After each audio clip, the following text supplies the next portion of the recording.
Week 7 for mere mortals, but training camp for two-sport superstar Bo Jackson, who found the end zone twice inside the NFL.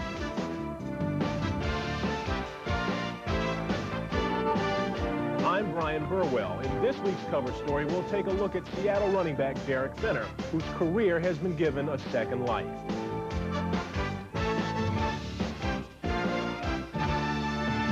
And I'm John David Crow. Bear Bryant was my football coach in college, but I didn't play at Alabama. Stay tuned to find out where I am now.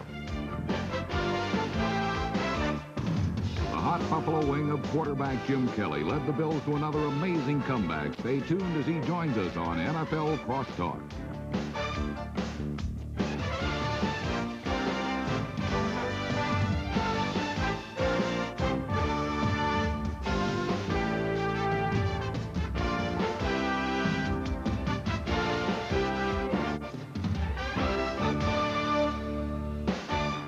This is Inside the NFL, professional football's most informative hour, with Len Dawson, Nick Bonacani, and Chris Collinsworth.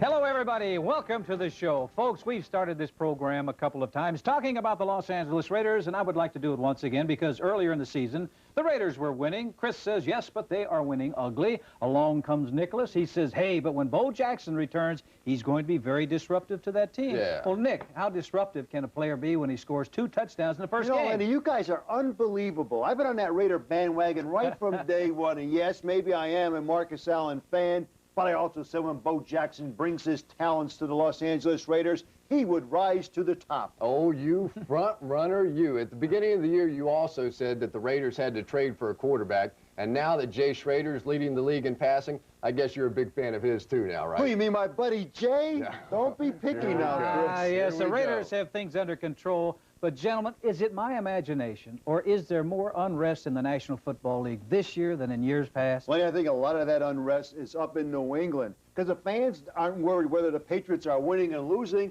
The fans just don't plain care about the Patriots. Well, in Philadelphia, the fans care, but they've become so disenchanted with that football team, they've actually started booing that team when they win. A couple of weeks ago when they beat Minnesota, they booed Randall Cunningham so badly during the course of that game that Randall actually went over and started crying on the sidelines. Well, Randall is a sensitive person. He's learning how much pressure there is when you don't play up to the expectations of the fans. It's not just the players, though. How about the coaches? You know, on the field, how many times have you seen somebody call a timeout because there were too many or not enough players out there or not matched up properly? I think the confusion also goes to the coaching ranks. Lenny, I think one of the problems that has to be solved in an NFL this year is instant replay. Well, instant replay is not any worse this year than it ever has Chris, been. I'll tell you, it was botched up so badly Monday night in that Cincinnati-Cleveland game. I think the commissioner should have run on the field at halftime and said, we are going to ban instant replay for the rest of the year. He could do that on the authority of doing what's for the good of the game and also the fan sanity. Well, if he wants to do something that's good for the game, what he needs to do is hire full-time officials. The officials really have been the problem, and it won't get any better until the owners break down and spend a little money and hire full-time referees. I agree with that. You want the best working all the time. And it's the same with the players, though. You want your best players in there all the time. 3 of the premier runners in the NFL made their debuts last week, one because of a contract dispute, one because of injury, and one who was running back to his favorite hobby. The pitter-patter of little feet you heard in San Diego Sunday belonged to Just Win Baby as Bo Jackson rejoined the Raiders. But running mate Marcus Allen proved that when you say Bo, you still haven't said it all.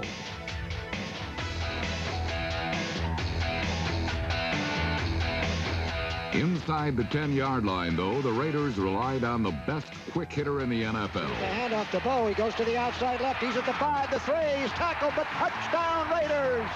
Just too much speed for the Chargers to take away the outside. Gives it to Bo. Send him to the left. Now he heads hard for the goal line. Touchdown Raiders. Rolling over. The Raiders got 2 touchdowns from Bo, but put away the Chargers with balance and consistency from the AFC's top-rated quarterback, Jay Schrader.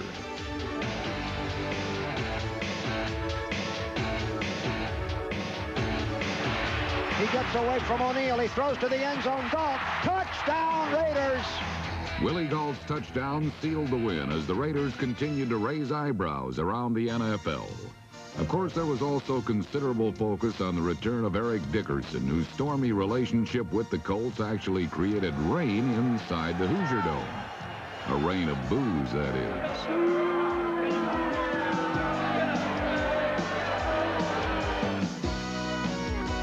Dickerson's first carry of the game was enough to quiet the boos and get the Broncos defense worrying about the run. Here, number 58, Scott Curtis, reads run instead of following Anthony Johnson into the flat, giving Johnson an easy touchdown.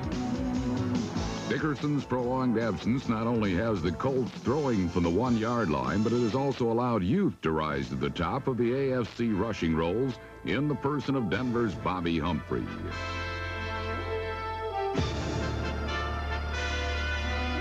However, an injury sent Humphrey to the sideline after the game's second play, forcing Dan Reeves to put the burden of the Broncos' offense squarely on John Elway's shoulders. Here's Elway stepping away, passing to Natil. He's got it at the 15, down the sideline, 10-5, touchdown, Ricky Natil.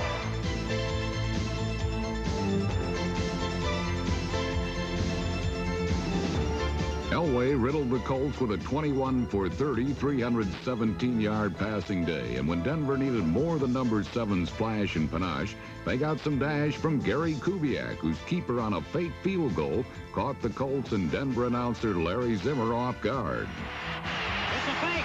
Here's Treadwell at the 20. Treadwell at the 15. I'm sorry, not Treadwell. Kubiak. Kubiak. Give it off to Sewell, and Sewell scores. While the Broncos got a much-needed layup, the 2-4 Colts are hoping things will turn around now that Eric's back. While resuming Ohio's friendliest rivalry, Icky was shuffling and Boomer was bursting. Fired up over an illegal formation penalty. Or was it the mystery of the missing third down?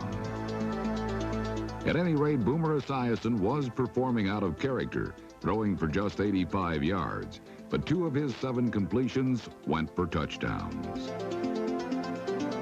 And who says no one runs the ball anymore? On his first play from scrimmage, James Brooks ripped off 28 yards for a touchdown and a good chunk of the Bengals' 233 yards rushing to build a 14-3 Cincinnati lead.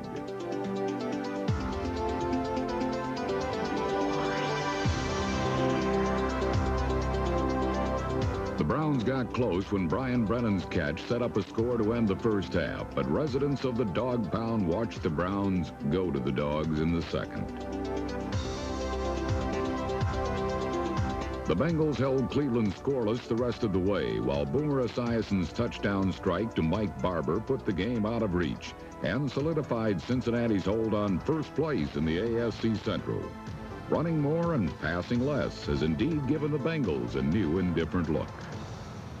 The Bengals appear to be in great shape. They're in first place. They still have 6 more home games remaining. And Chris, they also have a bye coming their way. Well, you talk about the Bengals being in great shape. I don't know if I agree with that or not. Don't forget their defense is ranked 25th in the league. And last year, they had one of the best secondaries in all of football. But this year, they lost Eric Thomas, and their secondary, well, they've been pretty average. I think the Bengals have some of the best talent in the league, but the thing I don't like about the Bengals is they have these emotional ups and downs, peaks and valleys, and you guys know it. You can't get to the Super Bowl playing like that. Well, you talk about the talent on the Bengals, and yes, offensively, I agree with you. I think they have some of the best talent in football. But defensively, you really can't put those guys in a category with the Houston Oilers or the Buffalo Bills or the LA Raiders. Well, I'll tell you, that means more pressures on Boomer and the offense, particularly the running game, because Boomer relies on that running game for his passing. Speaking of Boomer, Chris, why are his numbers down? Well, they're not using the play-action passes as well as they have in the past. If you go back to 1988, you'll remember that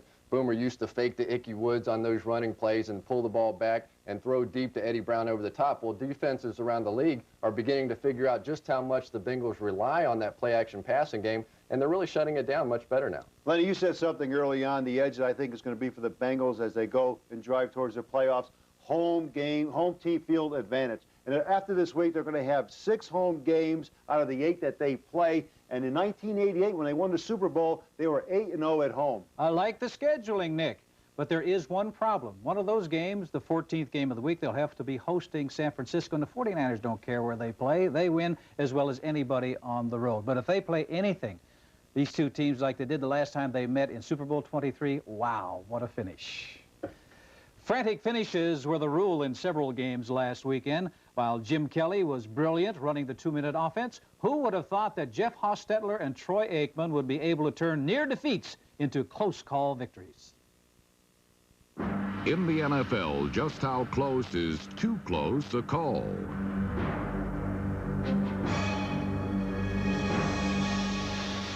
In recent weeks, the Dallas Cowboys have edged towards respectability, and the Tampa Bay Buccaneers have nudged their way near the top of the NFC Central. Last Sunday, the two teams went down to the wire in a struggle to keep their newfound status.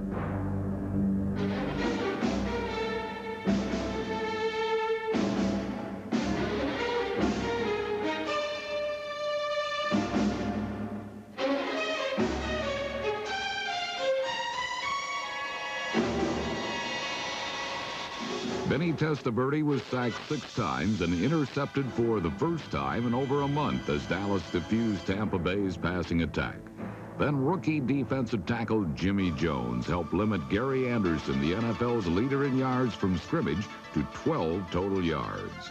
And in the fourth quarter, the Cowboys' defense got Dallas into the end zone for the first time all day. Back 3 steps, throws it out. Right is intercepted by Holt down the left sideline. That's how they score. The defense does it.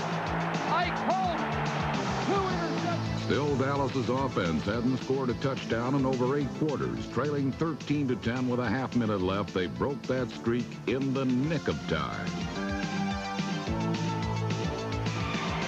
Aikman back to throw. Has time. Going for the end zone. He's got a man. It's caught for a touchdown. Michael Irvin.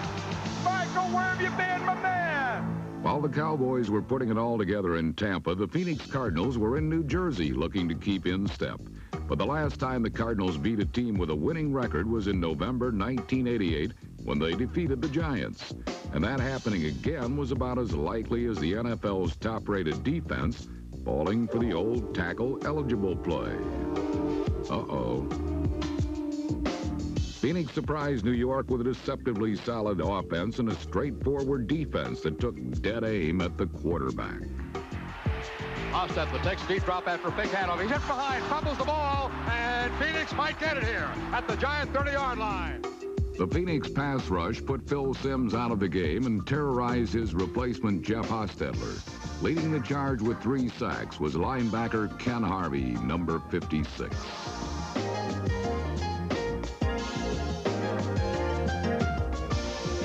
The Cardinals' 5 sacks in all were as many as New York had surrendered in its previous 5 games combined.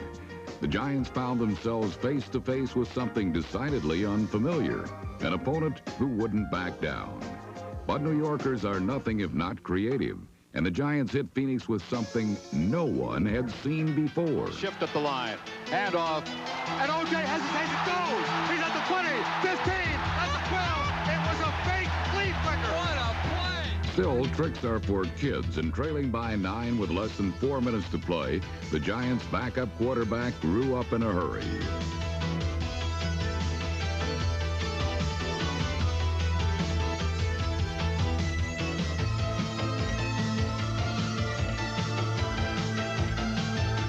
Hostetler's 38-yard touchdown pass to Stephen Baker pulled New York to within 2 points. Then in the final minutes, Hostetler desperately drove the Giants toward a winning score.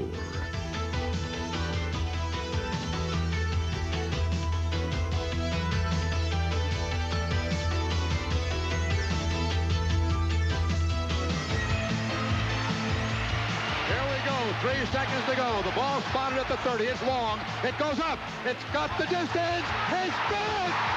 And there's no time on the clock. The Giants win it and remain undefeated, Jimmy. What a game. Fourth quarter fireworks like these have become commonplace in Buffalo, where fans have grown accustomed to late-game heroics, especially from their defense. It was the Bills' defense that preoccupied the Jets coming into the game until number 79, Mike Haight, took out 2 men on 1 play.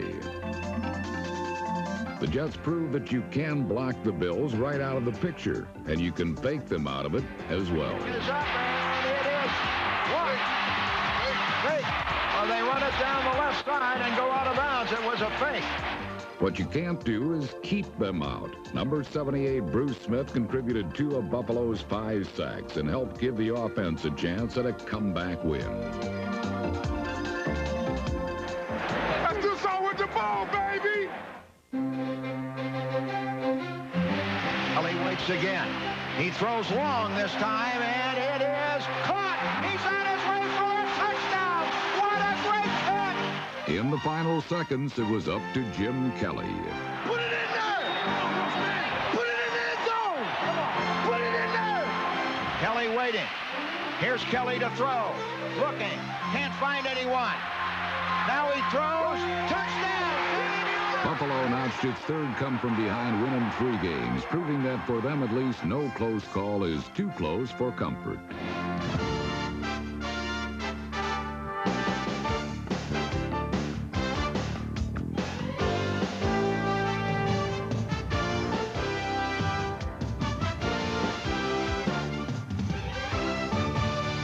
The Buffalo Bills have been masters of the 4th quarter this season, outscoring their opponents 74-24 in the waning moments.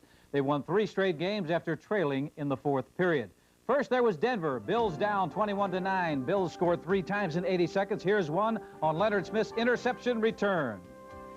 Against the Raiders, Bills trailed 24-14. Capping the comeback was Nate Odom stripping Willie Gauld of a completed pass, then running 49 yards to ice the game. Then last Sunday, the Bills didn't take their first lead until the final minute of the game on this Jim Kelly touchdown pass to Jamie Mueller. Buffalo's quarterback, the man who threw that touchdown, Jim Kelly, joins Chris on NFL Crosstalk. Hey, Big Money, how you doing? Pretty good, Chris. I never thought I'd be getting an interview from you. Jim, the Bills have become the cardiac kids of 1990 with 3 fourth-quarter victories. Is this a team of destiny or just a team that plays poorly for the first 3 quarters? Maybe a little bit of both. I hope it's a team of destiny because we know exactly what type of ball club we have. We just have to go out there. And when we do put it all together as far as offense, defense, and special teams for 4 quarters, I don't think we can be stopped. But we have to get to that point. We've been playing, I'd say, mediocre the first 3 quarters. And I don't know what happens when that 4th quarter comes. The fans get excited. The players get excited. And we find a way to come back and win. Well, I don't know if you realize it or not, but since Bruce Smith got fined for claiming that Marv Levy threw in the towel too soon against the Dolphins, your team has had some amazing comebacks. Was Bruce Smith right about that Dolphin game? No, I don't think so. You know, Bruce sometimes says things like that, but, you know, everybody at certain times has a right to, you know, express their opinion. But, you know, Coach Levy was the head coach at the time and still is, and whatever decision that he makes, you have to live up with it. And whether it's pulling not just myself up, but Andre Reed, and Thurman Thomas at the time, he decided that's what he wanted to do. You got to live with what he says. You know, last year you guys were known as the bickering Bills, due in large part to a dispute between you and Thurman Thomas. Are things any better this year? Oh, no, they're worse. No, you know, last year was last year, Chris, and I knew something like this was going to be brought up. And really, last year was past, and this year we're having fun. We're winning football games. We'd like to go up by a bigger margin the first half, so it wouldn't be so hard on all of us as far as pulling these out at the end. But, no, we're having fun playing football, and that's what it's all about. You know, when I was in Buffalo earlier this year, there was a lot of talk that Marv Levy is too nice to ever lead a team to a championship. Do you think there's any truth to that at all? No, I don't think so. You know, Coach Levy is the type of coach that he leaves a lot of the points to his assistants to get across to the players. Coach Levy is the type that will put it up on the blackboard exactly the way he wants. He's not quite an offensive coach or a defense coach. He really concentrates a lot on the special teams, and that's why our special teams is ranked in the top 3 in the National Football League the last 3 years. He mostly relies on his assistants to get the offense and defense fired up, and he pays more attention to special teams. He's a good coach. He lets the players do what they want, and sometimes that might get us in trouble, but overall I think that's what the players want. Jimmy, let me ask you one final question. There's a rumor going around that the hottest disco in all of Buffalo is right in your basement. Is there any truth whatsoever to that nasty rumor? Nasty rumor? No. A disco it's called now. I thought that went out about 10 years ago. But, yeah, I have a bar in my, downstairs in my basement. It's called Kelly's Irish Pub. I have a party for all the players after the game. They bring their wives or girlfriends. We have some fun. Nobody gets in trouble. It's time for the players to get together enjoy themselves and not have to worry about all the BS when they go out and people wanting to start something. And I think I started something over there where I'd say the majority, 90–95% of the players come over to my house. We enjoy ourselves. And it is definitely a hot spot after a victory at home. I bet it is. Jimmy, thanks Too bad for you being couldn't here. make it, Chris. You take care, Chris. Nice talking with you. Len? Gentlemen, thank you very much. Nick, it must be Western Pennsylvania Quarterback Month, because last week we had Joe Montana from the Pittsburgh area. Kelly is from up around Butler, Pennsylvania, and he seemed kind of free and easy for a guy that's lucky to win 3 games in a row. Lenny, he should be, because he knows that the Buffalo Bills have won games not playing for 4 quarters. But he also knows as you get into the season, you have to play a whole ball game or the cardiac kids are going to give their fans a heart attack. Well, if they haven't had one already, they're never going to have one. All right. Now, in this week's cover story, we look at a different kind of comeback. Seattle's Derek Fenter's attempt to turn his life around. Brian Burwell profiles this 23-year-old Seahawk who has proven he has the talent to star in the NFL, yet who must now prove that his life is back on track. The city streets of today are filled with violence, crack, and fear. Is it any wonder, then, that our future, the children, are becoming casualties of this hostile environment? Anyone who's grown up in a rugged urban setting like this knows that these mean streets have gobbled up some of America's more talented young men who, for reasons only they know, made poor decisions that turned their young lives from promise to tragedy with little hope of a second chance. But here in Seattle, Derek Fenter has a different story. He got a second chance, and now everyone's waiting to see whether or not he'll take full advantage of it. In 1986, Derek Fenter had it all. He left the mean streets of his hometown outside Washington, D.C. Now he was at North Carolina, the leading rusher in the ACC as a sophomore. He drove a flashy red BMW, and he had a car phone so he could keep in touch with his friends. The trouble was, his friends were trouble. In June of 1987, Fenter was arrested in connection with a shooting in his hometown county. Concurrently, he was caught with 25 vials of cocaine in his coat pocket. When Derek went to jail, it looked like the mean streets had won. When you're going through your most troublesome time, you find out who your true friends are, you know, who has your back and who doesn't. And, you know, when I first went to Carolina, there were a lot of people talking about we're family, this and that, you know, but when I went through the times I went through, you know, my family disappeared, sort of.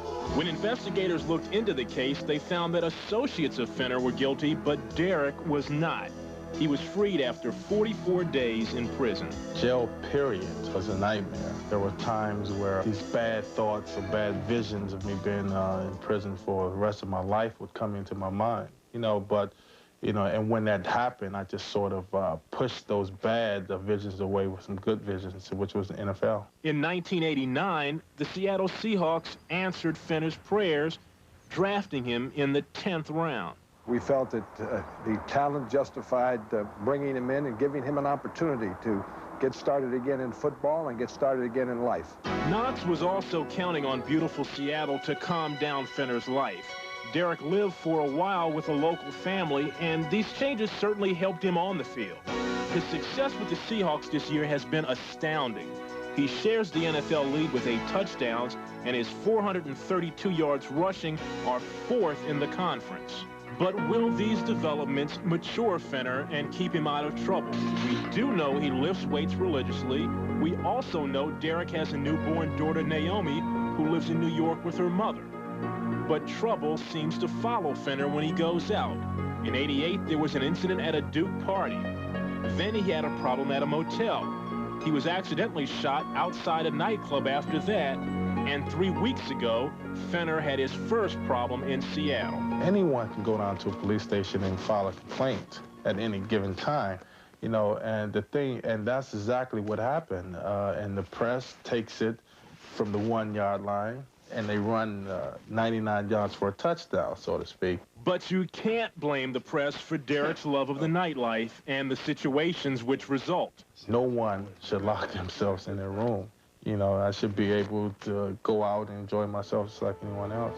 Yet, unlike everybody else, Fenner has done something remarkable. He's raised himself out of jail and to the top of the NFL right now. I have another opportunity to talk to kids and let them know about drugs and the streets and that sort of thing. So that's a real good thing that has come out of this.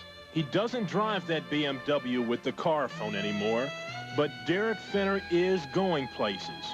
Only he can decide in what direction. Derek Fenner is a big reason the Seahawks have been able to turn things around, winning 3 of their last 4 games after losing the first 3 games of the season. Nick, after watching that cover story, what do you think about Derek? I think Derek Fenner is very lucky that Chuck Knox gave him another chance to play, Lenny. He proved that he can play football. Now, he, like Irving Fryer, must prove they can be good citizens. Yeah, I agree with you. Derek Fenner has proven that he's a talented football player. But I played with a guy named Stanley Wilson, who you guys will remember had trouble before the Super Bowl in 1988. And some of the things that Derek Fenner was saying remind me of some of the things that Stanley Wilson used to say, like, you guys can't tell me when I can go out at night or what I can do. And if I could give Derek any word of advice, it would be, Derek, stay home a little bit. And that would be great advice, because if you're out at 3 or 4 o'clock in the morning, generally bad things, not good things, are going to happen to you. And I just hope that Derek is not a time bomb ready to go off, because, Nick, I don't think he's going to get a 3rd opportunity. Well, you're right there, Lenny. But you did that game between the Seahawks and the Chiefs this past weekend. Does Derek Fenner make that much of a difference in turning Seattle's season around? Hey, he's a very explosive back and very powerful, along with John L. Williams, who blocks as well as any back in the National Football League. I think they complement that running game very well. Yeah, their running game is better, but their passing game continues to struggle under Dave Craig. Ever since Steve Largent retired, the burden really fell on Brian Blades, and so far this year, he's only caught 14 passes, no touchdowns, and last year he was a Pro Bowler. Chris, on defense, it looks like Chuck Knox has made a commitment to youth. He has 3 rookies starting on that defense. Cortez Kennedy is #1, started this past week. And Lenny, in that game, they held Christian Okoye and Barry Ward to 69 yards rushing. Same 2 guys that rushed for 310 the week before. Craig threw 4 interceptions. They still won the game. It was a strange contest. There were several odd couple games in the NFL last week. You know, the kind where one of the teams is as sloppy as Oscar Madison. We'll show you what we mean in these games that you are about to see. Maybe Seattle was asking for some help from above as it prepared to meet the NFL's highest-scoring team. But what it should have asked for is that some of Dave Craig's ridiculous prayers be answered. Out of the pocket, he's being chased, and he throws it to the far sideline. It's intercepted. Kevin Ross 40, Kevin Ross 50, Kevin Ross zigzags the field. Oh, baby, what a play by the Kansas City secondary. Led by Kevin Ross's 2 interceptions, Kansas City picked off Craig 4 times. Craig completed just 13 passes Sunday, while counterpart Steve DeBerg connected on 23, all to his own team. And a quick pass across the middle is caught by Burden at the 25, by the 20, 15, 10, 5, he's gone, touchdown! J.J. Burden's first career touchdown gave Kansas City a 7-0 lead, but this score would be the highlight of the day for the Chiefs and for Steve DeBerg. Here's DeBerg out, he's knocked back, corner stripped him on the ball, Jacob Green trying to get on top of it, scramble for the loose ball, not nowhere as it yet. Seattle signaling they have it, they do! Rufus Porter's recovery with under 3 minutes left set up John L. Williams for the Seahawks' only touchdown. Seattle's win was anything but impressive, but make no bones about it, the Seahawks are hanging tough. Is it too soon to give the Patriots up for dead? New England has sported a lifeless offense all year, so Thursday Fred Marion took it upon himself to raise his team's spirits. Marino sends Farrell Edmonds, the tight end, in motion. Back to pass on 2nd down. Fires right side, complete to Edmonds. Avoids a tackle, gets into Patriots territory, fumbles the ball.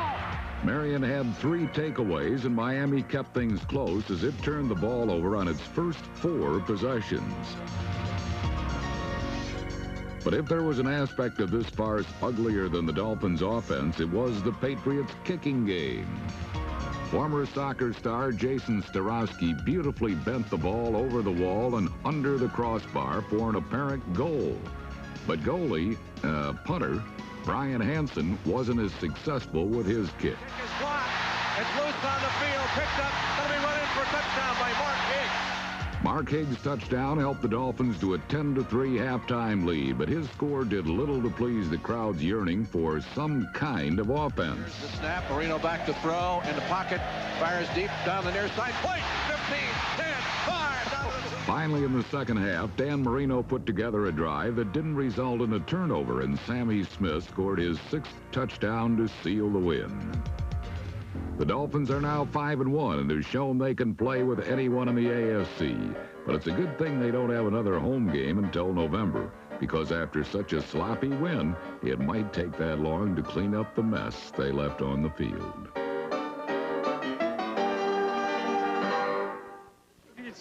Best of luck, Charles Mann, Redskins. That was the autograph. This was the work order that lay ahead. We got to contain Randall Cunningham. That's not easily done, though. That is the key. Congratulations.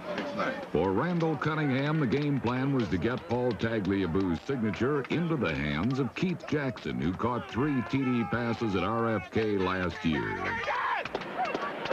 Keith was pumped and had already picked his spot in the end zone. I'm going to catch one right here, though. Come on. Get your face on him. Get your face on him, man. Okay, hey, let's get after it. Right frame of mind. Hey, die out on this field if that's what it takes. Let it all go. Let's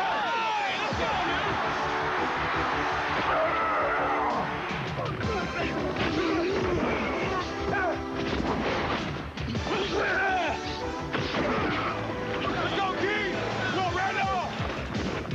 The first time the Eagles got the ball, Randall outflanked the Skins and found open space to work his magic. He is looking, penalty flagged down, going deep from Barnett, who races, dives, has it for a touchdown, but let's see if it isn't a penalty against the Eagles. In this ragged affair, capital gains were few as Fred Barnett's score was nullified by a Ron Heller holding penalty. For the remainder of the game, the Eagles spiraled ever downward, and Cunningham would rarely ever roam free. It seems like if I'm way upfield, it seems like you take off the other way. No, he wants to run to his right so he can set up and throw the ball. Cunningham became the target of Operation Desert Shield, D.C. style, as the troops from Washington blockaded all escape routes, shadowed number 12, and sacked him 5 times. But there was a crisis on the other side of the ball, as 4 straight misses by kicker Chip Lowmiller were driving Redskin fans certifiably Hussein. No, wide to the left. O'Miller, 0 for 2. Right in the center of the field. Hole is there. Kick is up. There's enough to it. No good. He's hooking it. 0 for 3 today. What do you do for a hook? Put your hand further up on top.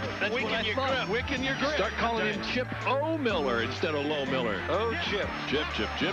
Somebody take him aside. It was a chip shot. Even the posse was playing possum until Art Monk finally nabbed one at the 1. Can he get to it at the 1? Diving catch. He makes it at the 1. Art Monk with a big play. Put it in! Come on! Put it in there! Come on, one time, damn it! Jimmy Johnson in motion to the near side. Here goes Riggs, right up the middle. Hit and stop. And in the end zone. Touchdown, Washington Redskins. The rest of this sloppy 60 minutes degenerated into a pitiful 3-act comedy. The Eagles would send in ill-conceived plays, Cunningham would pay the price, and Skin fans would munch a French fry for each sack. Let's go ace, right, run, slant 36G.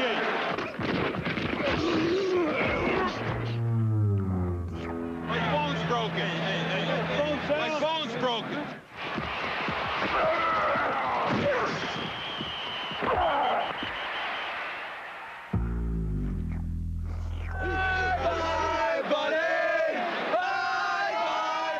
It's the basement for Buddy, while next week the Skins won't be able to feast on a patsy as they face the undefeated Giants. I wasted it, man. See, you should have told me you were going to get the sack. Then I'd have saved that move. I'm on mine, man. We're playing in the Meadowlands. I don't know when they've lost there as of late. And, you know, the crowd's going to be loud. It'll probably be windy, which every time we come into that stadium, it's real windy, and our quarterbacks have a tough time throwing in there. It's going to be tough. But if we can capture that intensity we had last week, that'll be half the battle right there. Coming up on Inside the NFL, Inside Info reveals how Jerry Glanville may be wearing thin in Atlanta. Where Are They Now looks at former Cardinal running back John David Crow. And Pigskin Potpourri spotlights NFL players who face the lights, cameras, and action.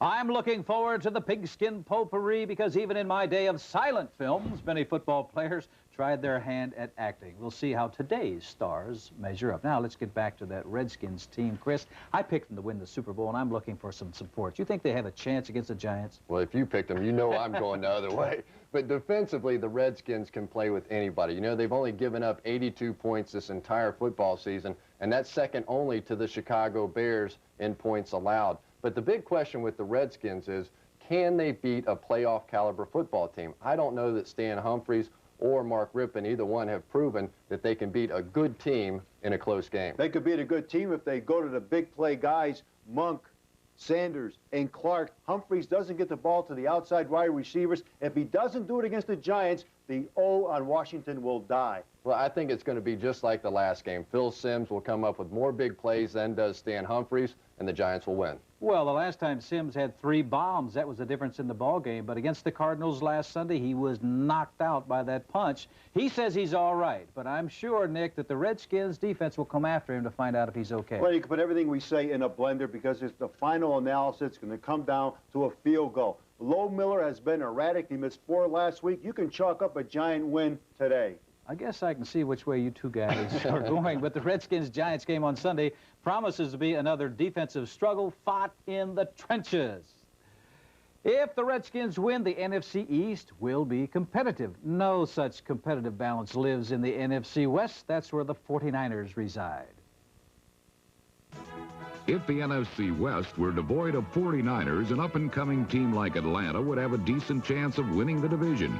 But for now, the only title a Falcon is competing for is in receiving category. Looks and looks and looks, and he's going to throw a long one, and the receiver is there, and it is complete in the 25, the 20. Rison's going to score on a long... Andre Rison and the Falcons have refused to be intimidated this year, so the Rams found a different way to bully their opponent.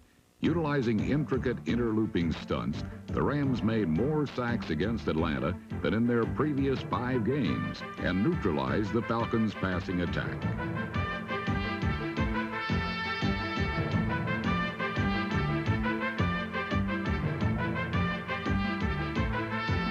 With Atlanta consistently stopped, L.A. continued to pour it on in a different way, scoring on 8 consecutive drives. The middle breaks free at the 10, the 5, touchdown! The Rams' victory was their first win in 5 weeks, but enough to boost them into second place of the NFC West.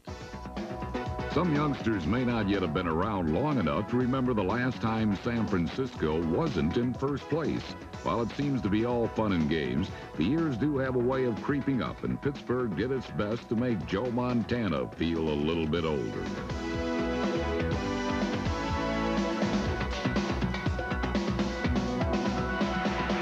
Montana looks to the left, throws to the left. The ball's picked off at the 37. He was playing that ball, playing that interception all the way.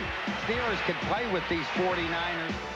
Rod Woodson and Pittsburgh were playing even with the world champions until a Steeler rookie made the most juvenile of errors. Here's the kickoff. It's going to be short. And bouncing to the 50. Somebody get on the football. Uh-oh. Touchdown, San Francisco. No, they can't advance it. They get the ball. Foster watched the ball. Oh, boy. Foster stood there. Terrible mistake by the rookie running back, Barry Foster. He apparently under the impression that where the ball would be down, the Steelers would get it. But that's a free ball, and he didn't know it. You'd think you would have learned that in college. It didn't take a PhD to figure out San Francisco would take full advantage of Pittsburgh's mistake. Tom, and he backs into the end zone. They tackle him as he goes in. It is too late. It's a touchdown for the 49ers. It was also too late for the Steelers as San Francisco won its 14th consecutive game. Starting for the first time for New Orleans was Steve Walsh. The Saints hadn't lost to an AFC team in the last 13 tries. But in that streak, they hadn't faced the run and shoot. Great legal hits. We don't chase any from the back. We want our offense to start in great field position. Ball security, we knock the living. Here we go. Knockout on the set. Despite their powerful offense, equally stunning blows have been delivered by the Oilers' defense. And what was once considered the weak sister in Houston has now developed into a big brother.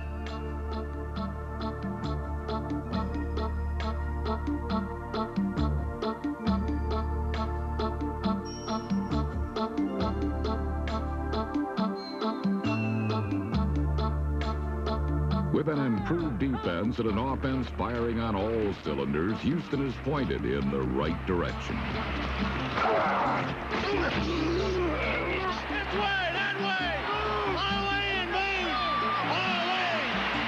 Drops back 3 steps, throws the ball for White at the 5. He will score. Touchdown, Houston Oilers.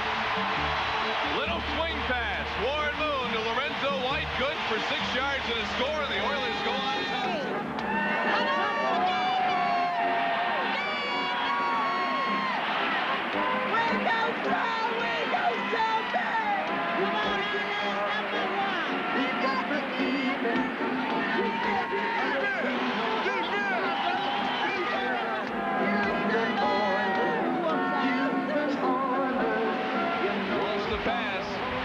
Over the middle, ball intercepted by Means at the 4.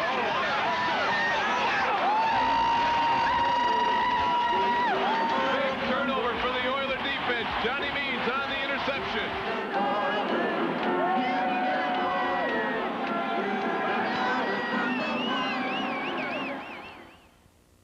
Steve Walsh, in his limited playing time, is showing that he is the future for the Saints, but it is going to take time.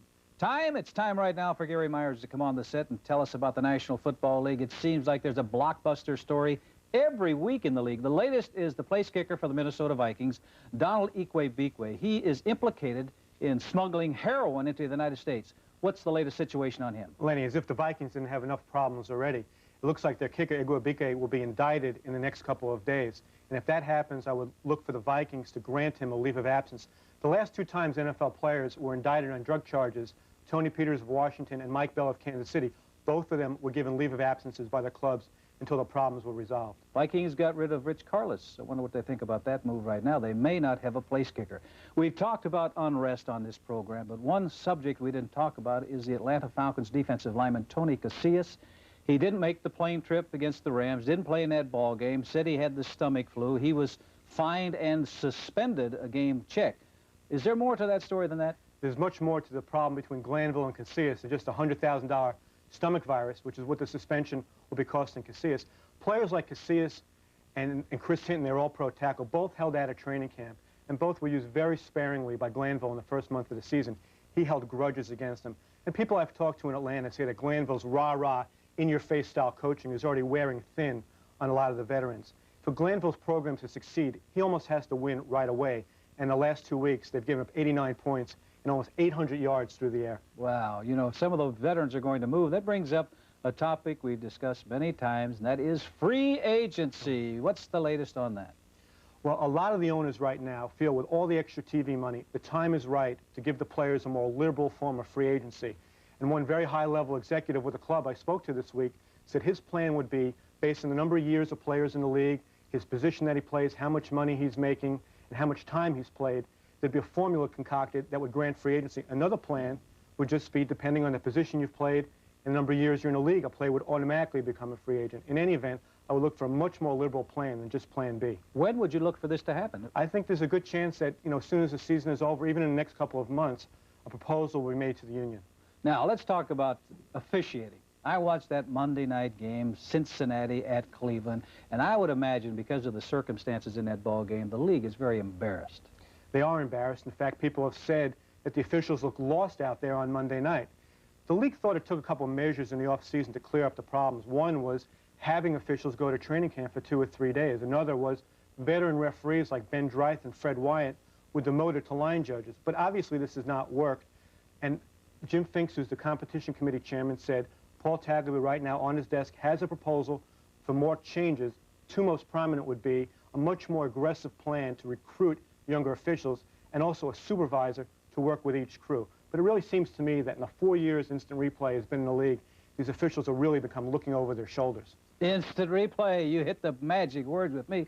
They ought to get rid of that thing right now. Not even wait till the end of the season. Gary, thank you very much. Talk to you next week. Okay.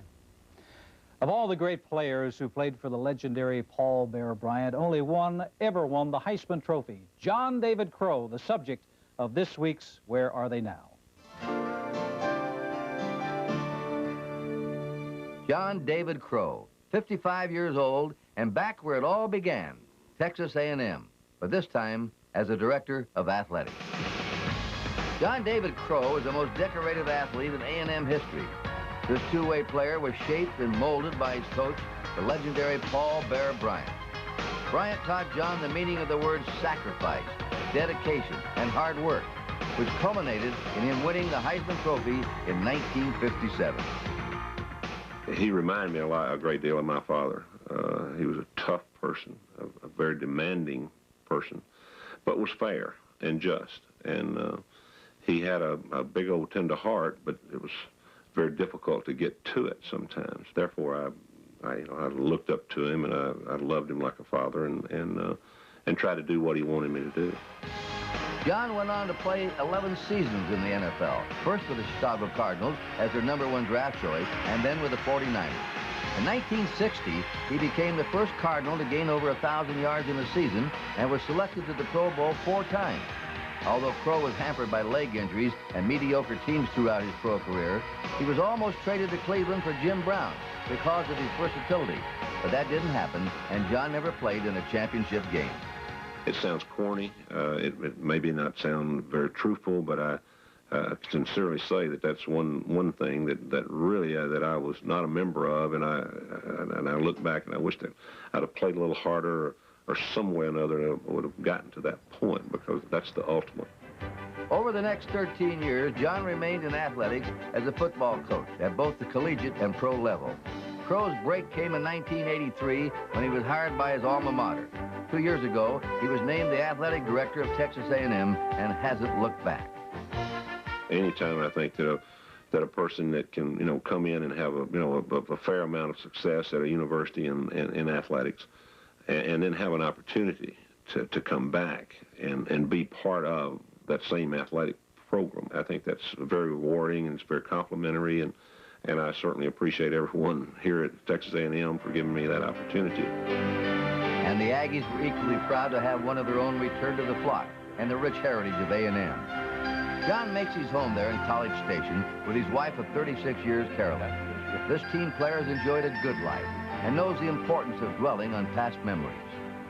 You get my age now and you look back, well, it's the playing and the glory and the making touchdowns and things like that were very important to a 25 to a 30-year-old man. But when you get 50, in the mid-50s, well, the type of person you are and the type of man you are and the type of life you've led means so much more than the little bit of glory that you might have had during those years. He's a man whose gridiron deeds are legends throughout the sports world, but always progressed ahead with his life. Athletics and John David Crow are synonymous. The soft-spoken man has come home.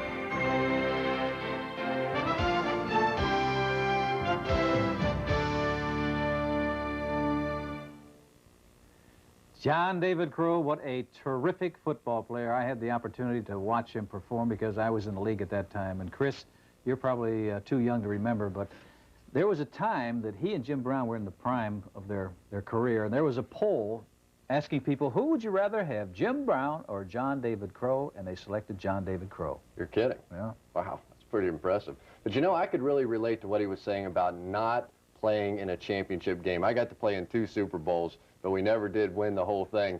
So now for the rest of my life, I'm stuck watching you two guys flashing the brass on me here on this show. Nah, Chris, we never do that. We never do that. Yes, I think a lot of pro players, Lenny, have to be envious of John David Crow. Not only was a great running back, but then to be able to go home to his alma mater, Texas A&M, and be the top dog in the athletic department, that's remarkable. You know, if there's one thing that the folks should get out of that feature is that John David Crow is a class act. But To my knowledge, he never really took up acting like the three of us had to do to be on this program. But in this week's Pigskin Potpourri, Nick is going to talk about some football players who are aspiring actors. You're right, Lenny, and unlike pro wrestlers who are actors, pro football players don't act on Sunday afternoon.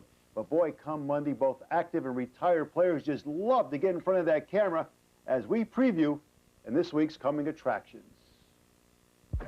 Roger Craig of the San Francisco 49ers is even more dangerous off the field than on. Here he is in a yet-to-be-released movie called Naked Ambition, in which Roger plays a hard-nosed detective who ends up capturing, yes, the wrong man.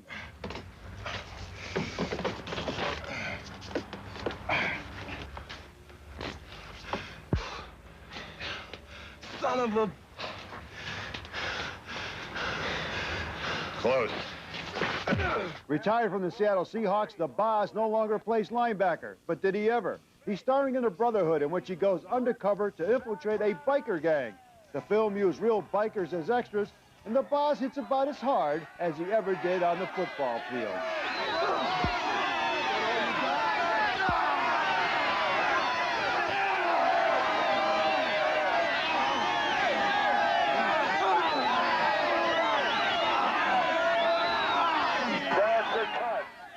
Two weeks from now, you'll see Lyle Alzado, who's moved from the Raiders to even a tougher job.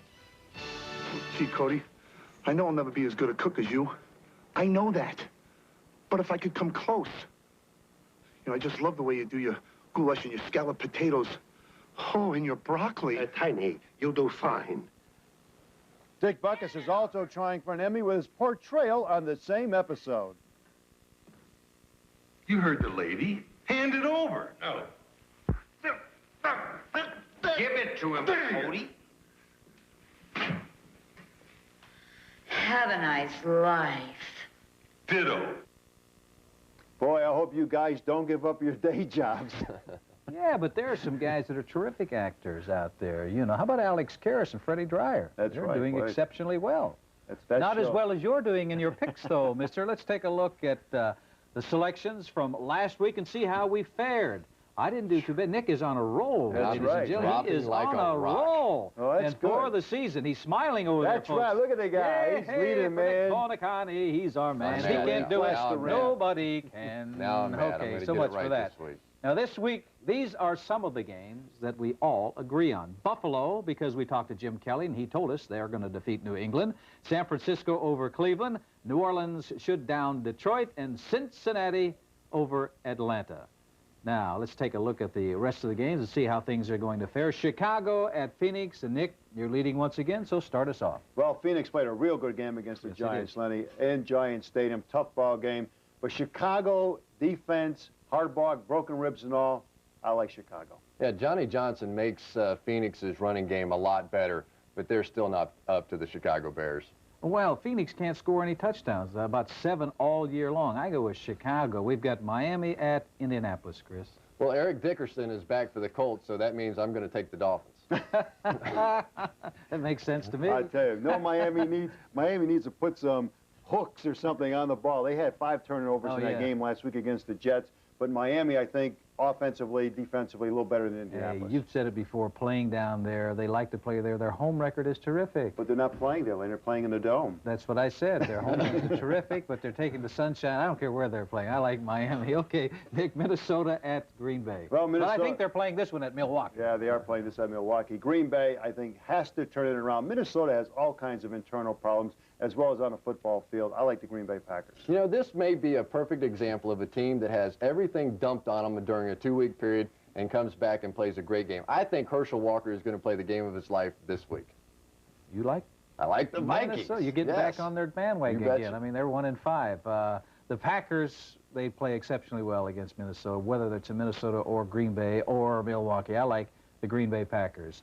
New York Jets at Houston, Chris. Well, Houston has really impressed me. I think they're one of the best teams in football right now. Everybody talks about the run-and-shoot offense, but defensively, they're playing as well as anybody in football. Well, Houston and Warren Moon, Lenny, I think Coslett and the Jets have slid back a few notches. Somehow they're going to have to pick it up or they're going to have a dismal season. They're playing in the house of pain. You've got to go with the Houston Oilers.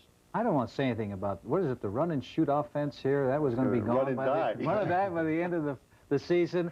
Warren Moon, you're right, is on a roll. I like Houston as well. Philadelphia playing at Dallas. Dick, how about the Cowboys? Huh? Cowboys are playing. They got 3-4. They're playing at home. Philadelphia is struggling.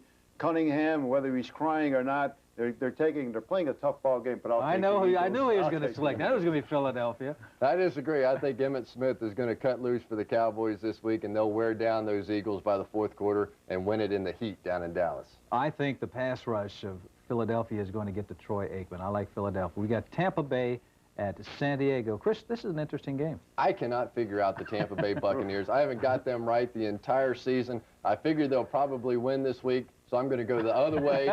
Even though San Diego hasn't won a game at home this year, I'm taking the Chargers. Well, I think San Diego, Marion Butts, that big fullback, is going to shred that Tampa Bay defense.